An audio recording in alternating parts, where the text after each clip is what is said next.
Muchas gracias por conceder.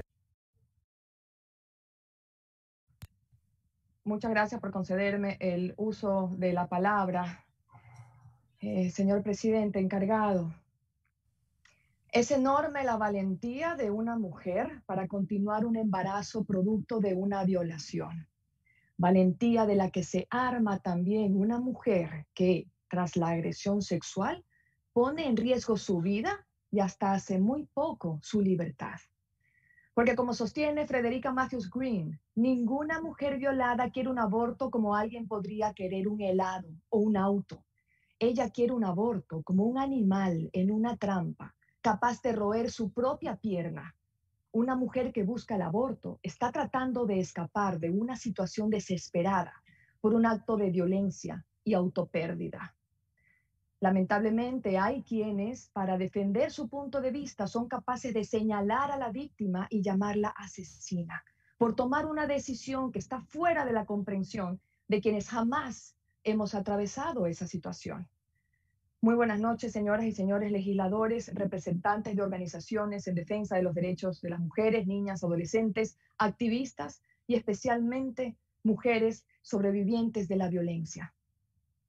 Lo cierto en este tema es que, entendamos o no, las mujeres víctimas de violación toman su decisión independientemente de nuestra comprensión, consentimiento o incluso penalización. Estamos frente a un grave problema de inseguridad, violencia y salud pública. Estadísticamente, 8 de cada 10 mujeres violadas son niñas. Hoy está de más la discusión de si estamos a favor o en contra de la interrupción voluntaria del embarazo en víctimas de violación.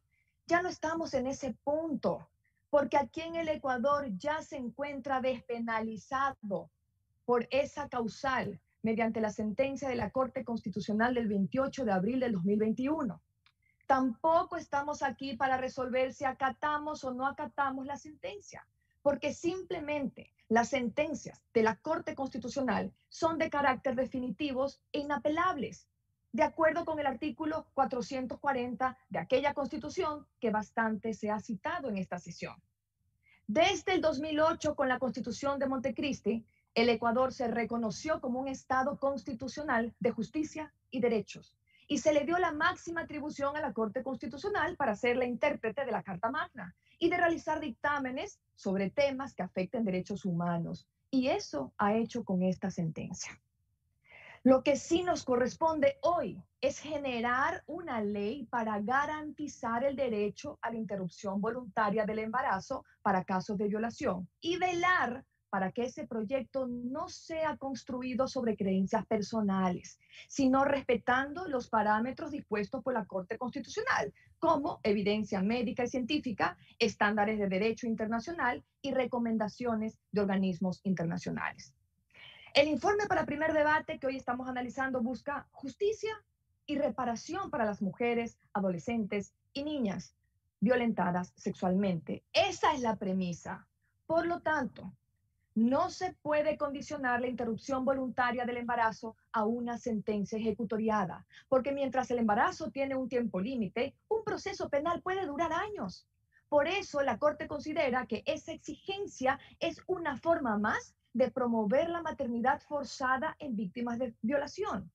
Lo que sí cabe, tal como ya lo contempla la ley, es que el personal médico que da atención a la víctima alerta al sistema de justicia sobre el cometimiento del delito de violación. Aquí en este debate, equivocadamente, se defiende que este tipo de procesos dejarán sin penalización a los agresores, cuando esta ley busca precisamente lo contrario, que en cuanto haya una alerta desde el sistema de salud, se active el de justicia y se investigue y se sancione al responsable. Con la ley además se crea un requisito para acceder al procedimiento, la solicitud o formulario único para acceder a la interrupción voluntaria del embarazo. Tanto el sistema de salud público y privado deberán contar con él. Ahora, esto que afirmaré puede sonar increíble y en un mundo ideal no sucedería. Lamentablemente en el Ecuador sucede y no podemos cerrar los ojos ante esta oscura y tortuosa realidad. Un padre que ha violado y dejado embarazada a su hija jamás va a querer ir a una clínica sabiendo que ese es el inicio de una investigación del cometimiento de un delito. ¿Qué pasa en la práctica con los violadores y sus víctimas? Que viven bajo el mismo techo. Un ejemplo. En 2018, el caso de un hombre de 55 años en Pasaje que vivía con su esposa y había violado a 2 de sus hijas. Con la primera procreó 3 hijos y con la segunda 2 hijos. Ese mismo hombre que violó a sus hijas también violó a su hija nieta mayor, quien como producto de la violación también quedó embarazada de su abuelo, que a la vez es su padre.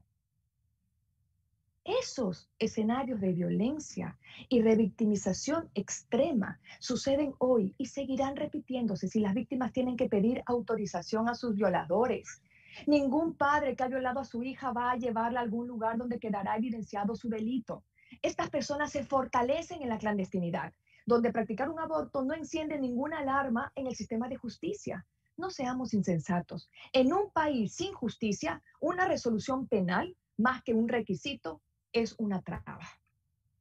Otro tema que causa curiosidad por la insensatez del argumento es que las mujeres van a abortar en el 9º mes de gestación. Señoras y señores, para debatir sobre el aborto, al menos hay que entender qué es un aborto. La Organización Mundial de la Salud en 1994 lo definió como la interrupción de un embarazo antes de que el feto haya alcanzado viabilidad. Es decir, antes de que sea capaz de sobrevivir y mantener una vida extrauterina independiente.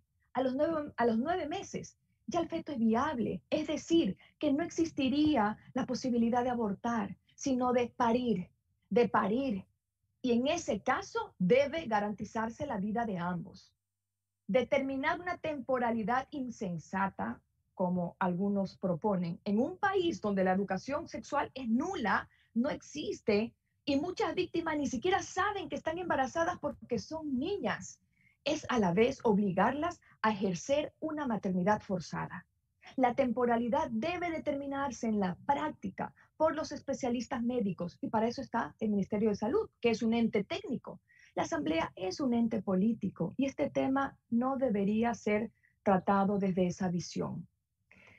Tampoco es cierto que se obliga a los médicos a practicarlo. El artículo 46 dice claramente que el personal de salud que deba intervenir de manera directa en la interrupción voluntaria del embarazo tiene derecho a ejercer la objeción de conciencia. Lo que sí debe hacer es brindar información y derivar su caso a otro médico que sí pueda hacerlo. Puede existir una objeción de conciencia personal, pero no institucional, que obligue a las víctimas de violación a recorrer los hospitales del país exponiendo una y otra vez su caso. Eso sería revictimizar a las mujeres y niñas, práctica contraria al objetivo de esta ley.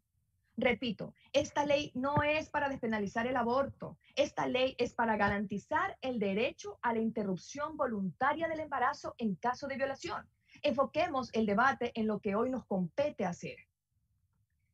No es contradictorio defender la vida y al mismo tiempo comprender a las mujeres a las que el Estado, la sociedad y las familias no han podido proteger, pero que sí persiguen y revictimizan.